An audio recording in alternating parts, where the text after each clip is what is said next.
Oh, hi folks, I'm Mike and welcome to my channel. If you've seen my videos, then I'm sure you know I'll be talking about Pinewood Derby racing. Today's video, I'll discuss axles. I'll start with the axles that come in the kit, then I'll discuss aftermarket axles, and last I'm going to discuss axles that came in the kit back in the 1980s. You'll see why. So stay with me, you might find this helpful.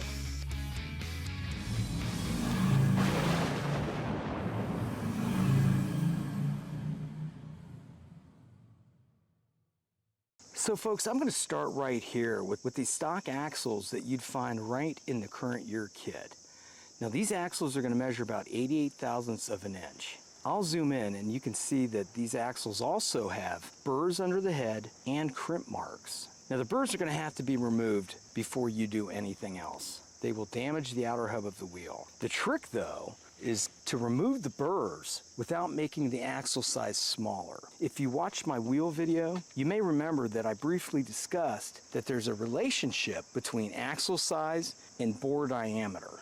Ideally, I feel that that relationship should be about 4.5 thousandths of an inch. In other words, the bore diameter should be about 4.5 thousandths of an inch larger than the diameter of the axle. The problem is the smallest bore you'll find on a USA wheel will be about 96 thousandths of an inch. That's an 8 thousandths of an inch difference, and that is not an ideal relationship. So it becomes important that while polishing these axles, you try not to make them smaller.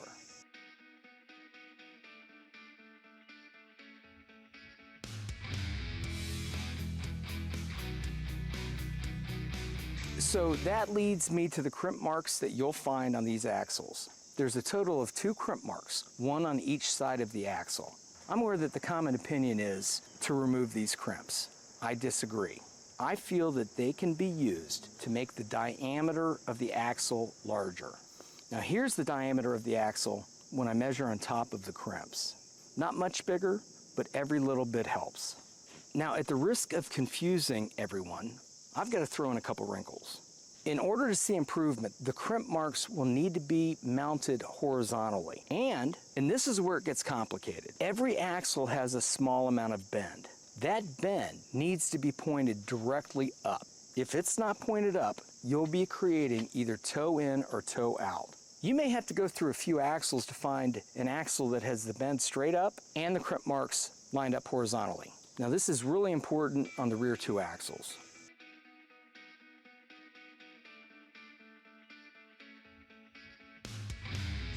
So here's how I work that all out. The first thing I'll do is locate the bend. Now I use my lathe, but you can also use a drill. You just have to be able to spin the axle. Now while the axle's spinning, I'm going to slowly move my tooling closer to the axle until it just barely touches. That'll be the top of the bend. I'll mark it. Now remember, that needs to be pointing straight up. So the next thing I'm going to do is I'm just going to check to see if the bend is pointed straight up, will the crimp marks be horizontal? If they aren't, then I'm just going to move on to the next axle. And by the way, TurboDerby.com sells these stock axles in bulk for really cheap. So if you need some extra axles, you can find them there. I think I might be offering them on my website also. Okay, so now we've located the bend, here's how I polish. I'll start with a triangle file and I'll keep it tight underneath the head until I completely remove the burr. Now I'll go very slow and I'll constantly check my progress. Remember, I don't want to remove too much, but I do want to remove all of the burr. Once removed, I'll start polishing the axle shaft and especially underneath the head. The area under the head is more important to me than the shaft, although both need to end with a smooth, shiny surface. If your rear axles are canted at 3 degrees, the wheel will ride out onto the axle head. So it's really important that the outer hub of the wheel and the underside of the head are both in good shape. Now I'll use 1000, 2000, 3000 grit sandpaper, and then I'll use a metal polish. And by the way, the step number 2 on the Turbo Derby wheel prep kit works great on these axles also. Here's a finished stock axle.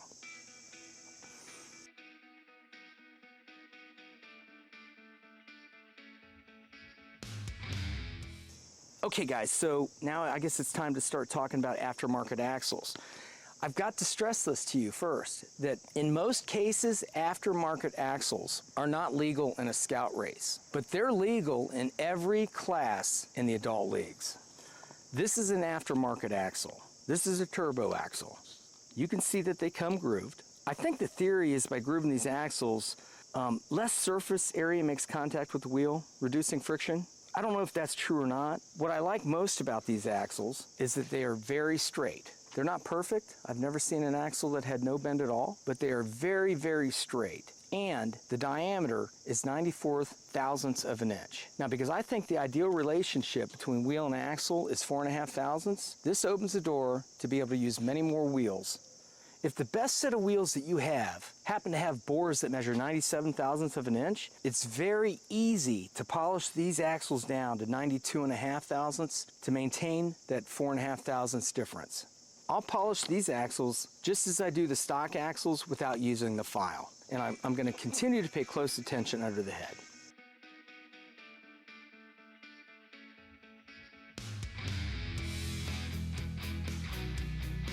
So folks, I want to take just a minute to talk about the kits that were available back in the 1980s. Now, the wheels in these kits were terrible. I mean, they weighed probably 5 grams, they had a bunch of run out, and the bores were well over 100 thousandths of an inch. So the wheels had absolutely no value, but the axles are different, and here's why.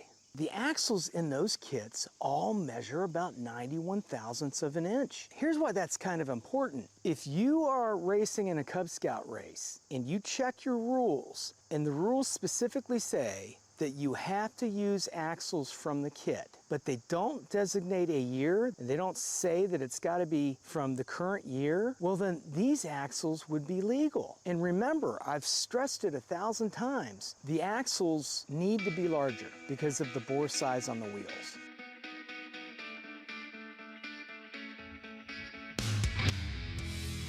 So folks, thanks again for watching the video. If you've made it this far, please like, share, and subscribe. I'm going to pick a name at random, and I'm going to send that person a set of Turbo Derby axles. So stay tuned for the next one.